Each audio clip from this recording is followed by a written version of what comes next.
Hi there. The last video I just finished doing was on the distance formula, how you would find the distance between 2 points. And in this case, we're going to talk about the midpoint between 2 points, which is the middle point between 2 points on like the Cartesian plane.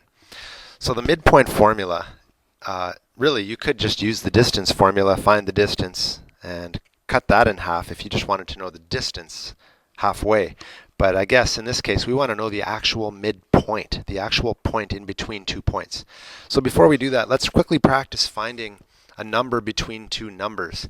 With the distance formula, we had to subtract two numbers in order to find the distance between them. But with the midpoint formula, all you have to do is add the numbers. So you're going 4 plus 10.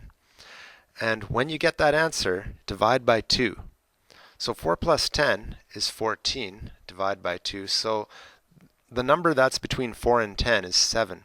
Now you may have learned this in math also when you are supposed to find the average or the mean, okay? This is the same technique, okay? So the next one, negative 4 and 10, well you'd have negative 4, add 10, and divide by 2.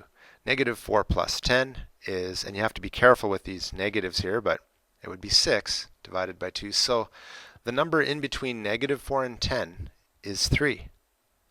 So whenever you're finding the distance between two numbers, for example x1 and x2, you just add them up and divide by 2. Okay? So if you were looking at a question like this, and you were supposed to find the midpoint between these 2 points, we're going to use what we just learned right here, and we're going to especially use this part right here to help us make a formula for the midpoint between 2 points. So let's plot these points quickly just so we can have a visual of what's going on. Negative 2 and negative 3 on this Cartesian plane here. It's not labeled, so we're going to have to count. Left 2 and down 3. 1, 2, 3. It's this spot right here. Okay? Negative 2, negative 3, and 4 and 7. 1, 2, 3, 4, and 7 up. Sounds like the pop. 1, 2, 3, 4, 5, 6. Wow. We were almost off the charts, folks. There we go. So we want to know the distance, not the distance. We want to know what is the middle spot between these two. And I'm going to just draw a line here. We can kind of guess. We'll make a guess. To me, it looks like the middle would be somewhere around here. So our answer, let's just make a guess, just for fun. Our guess may be like 1, 2. No, one across and 2 up. Maybe. I don't think it would be up here. That seems too close to over here. Anyway, that was just for fun, that little guess there. Let's see what it really is. Let's do the formula.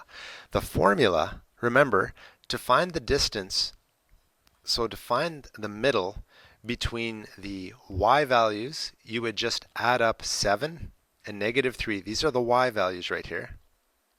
Let's call this y1, and let's call this y2, and let's call this one x1 and x2.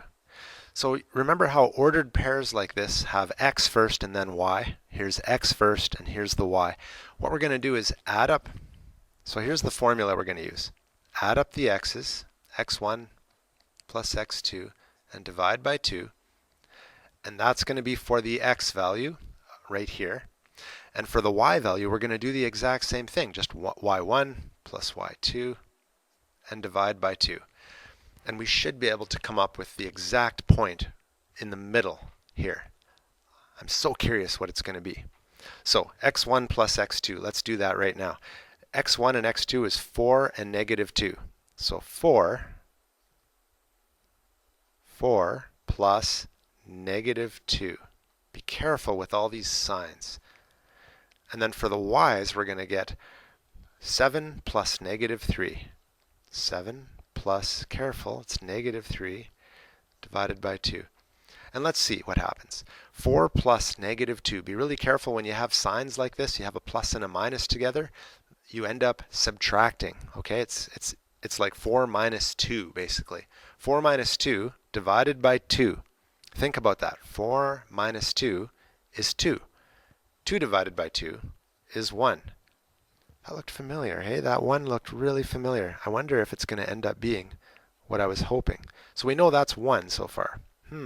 Is this going to be 2? That's my question. 7 plus 3. 7 plus negative 3. Remember, that's like saying 7 minus 3. Well, 7 minus 3 is 4. 4 divided by 2 is 2. I'm really happy to say, and this was not pre-planned. I didn't know what the answer was going to be. Although I guess it looks like I did, but maybe you won't believe me. But this answer it turned out to be exactly what my guess was. Boy, it looks like I'm patting myself on the back, but I'm just happy along with you, because you would be happy too if you made a guess that happened to be right.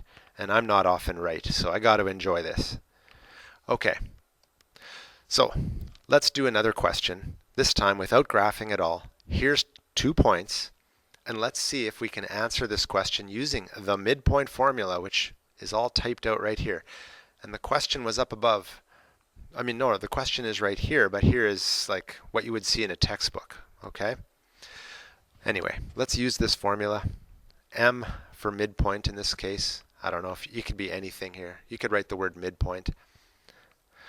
Now, I'm going to label these. I'm going to call this x1, y1, and I'm going to call this x2, y2.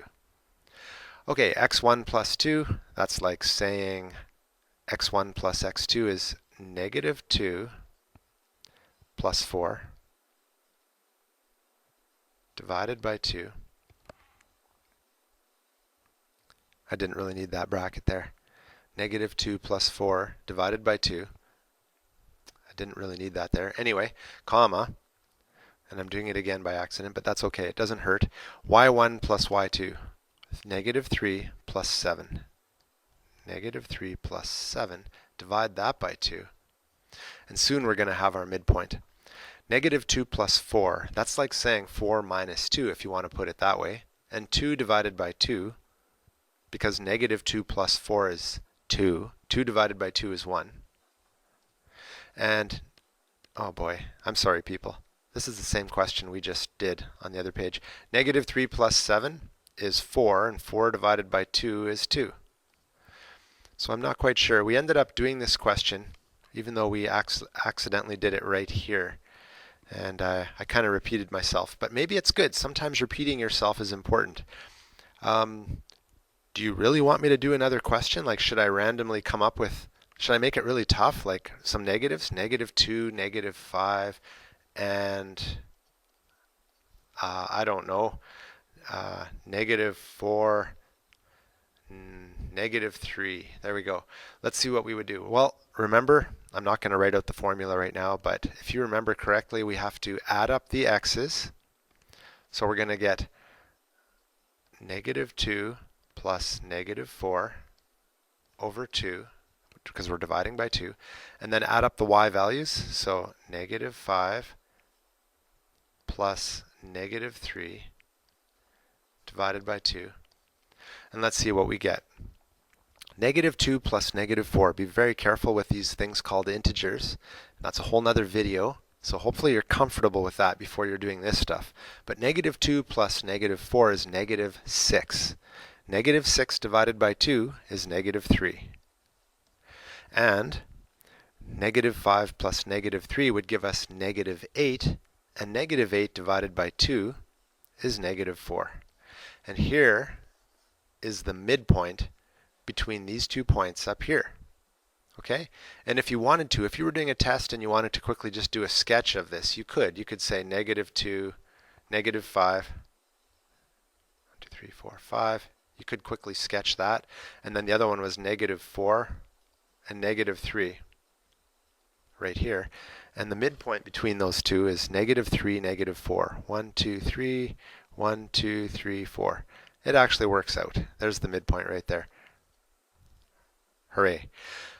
Feel free to watch the other video on how to find the distance between 2 points, because that's something that you're probably doing in your math class as well.